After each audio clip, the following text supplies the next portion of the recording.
তারা দাদা খালি মোবাইলটা খুলে দেখাচ্ছি মাইয়া মেশিলা ভাইরাল আছে তাড়াতাড়ি। আর অতদিন থেকে আমরা কাম করছি তা আমরা ভাইরাল হবার না পারি। মগতা বাড়ি থেকে মাইয়াটা আনিবা নাকি বেরে? তাছাড়া কথা ভাইরাল হওয়া পারিবা নাকি?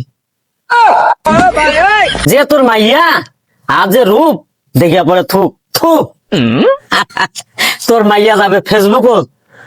আরে মোর মাইয়া আসবে, আসিলেই ফেসবুকত যদি ঢুকে সঙ্গে সঙ্গে খালি মতনের লাইভ দিবে।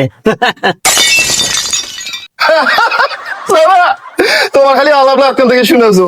আর তোমার যা বেচ্ছা রে, ফেসবুকত হে মোর বেচ্ছাটা ইল্লা দেখেন খালি ভাইরাল। তোমার বেচ্চা চেহারা আমার বেচ্চা চেহারা এবার বলে বেচ্চা আইলা রে। আল্লাহ আল্লাহ আল্লাহ। বেচ্ছাটা দেখেন একবার, দেখিয়া কথা কয়েন। হ্যাঁ শোনা কথা তো ঠিকই হয়, আসলে করে আর বেচা ভালো রে। পারে বোধ আমার থেকে সুন্দরী বোধ বেশি বেশি। নাইলে বড় কথা কইলা। আরে তোমার এত কিসের গল্প রে মাইয়া মাইয়া কি? আরে তোমার মাইয়া এলে একটাও মাইয়া নয়। হে শুনি নাও কথা, মাইয়া হচ্ছে ভেজালদার, গোস্ত হয় মস্ত হয় স্বাস্থ্য হয় চেহারা। আরে যদি একবার ওই মাইয়াটা আমরা আনি, ডিবের পানি কেমন ওই গোকাল সতরে আসে ভিউ তা মার আমার বস্তা বান্দি সারিয়া পারিব নেই। একবার ভেজালের মুখ খালি আনো তোমার কিবা ভিডিও দেখে নালে তোমার পরের দিন আয় ভাইরাল।